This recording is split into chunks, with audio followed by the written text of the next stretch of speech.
بسم اللہ الرحمن الرحیم۔ شروع کرتا ہوں اللہ کے پاک نام سے جو بڑا مہربان نہایت رحم والا ہے۔ دیکھتی آنکھوں اور سنتے کانوں کو السلام علیکم۔ بہنوں بھائیوں اور بزرگوں، آج ہم اس اسلامی معلوماتی اور تعلیمی ویڈیو میں ہم معروف سیرت الجنان سے ماخوذ تفسیر سورہ انعام کی آیت نمبر 62 کو بیان کر رہے ہیں۔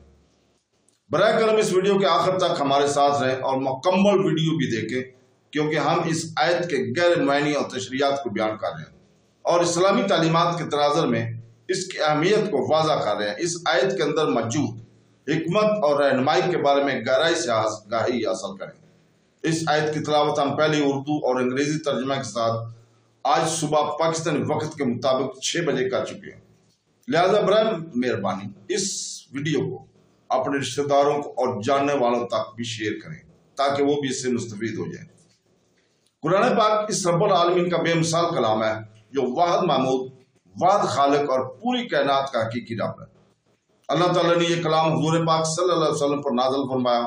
بابرکت وحی کا آغاز رمضان کے مقدس مہینے میں ہوا۔ سیدنا جبرائیل علیہ السلام کو حضور پاک صلی اللہ علیہ وسلم پر وحی لانے کی سعادت حاصل ہوئی۔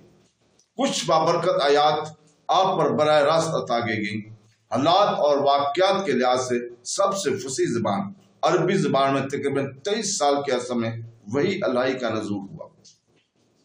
سورہ انعام قرآن مجید کی 6ٹھی سورہ ہے جس میں 165 آیات ہیں۔ سورہ انعام کے فوائد میں معافی اور خوش قسمتی شامل ہے۔ سورہ انعام کا نام اس کی 15 آیت سے لیا گیا ہے جو 136 سے شروع ہو کر 150 پر ختم ہوتی ہے۔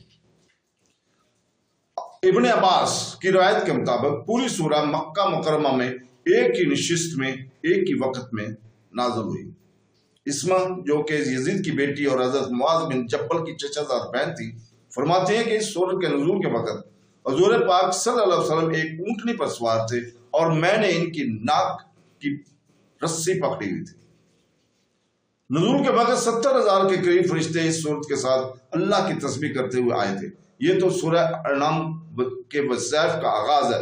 جو کوئی بھی اس سورت کو پڑھتا ہے وہ 70,000 فرشتے اس کے لیے دعا کرنا شروع کر دیتے ہیں تاکہ اس کی تمام پریشانیاں دور ہوں۔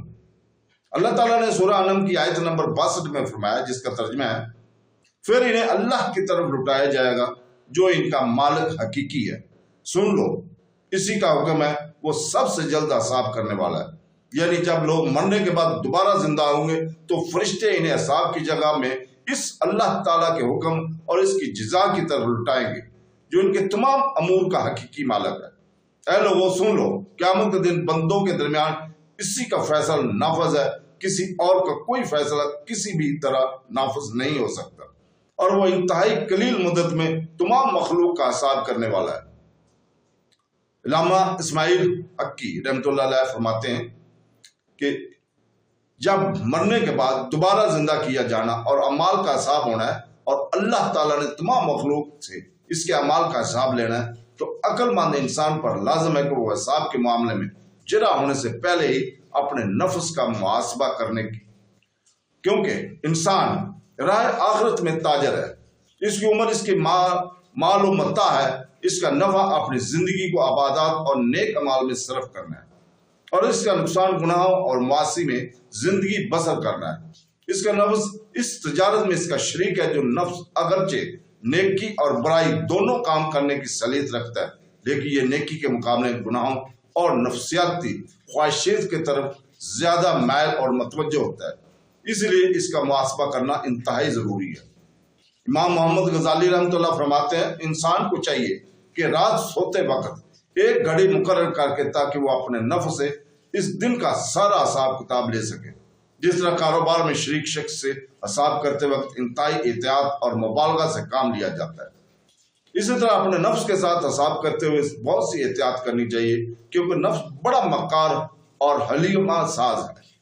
وہ اپنی خواہش کو انسان کے سامنے اطاعت کی شکل میں پیش کرتا ہے تاکہ انسان اسے بھی نفع شمار کرے، حالانکہ وہ نقصان ہوتا ہے، اور انسان کو چاہیے کہ وہ اپنے نفس سے مباد تک کا حساب لے کہ یہ تو نے کیا کیا، یہ تو نے کیا کیا، اور اگر اس میں کوئی عیب دیکھے تو اپنے نفس کو اس کا ذمہ دار ٹھہرائے۔ لیکن افسوس کہ فی زبانہ انسان کسی طرح فارغ ہے کہ وہ اپنے نفس سے حساب نہیں لیتا۔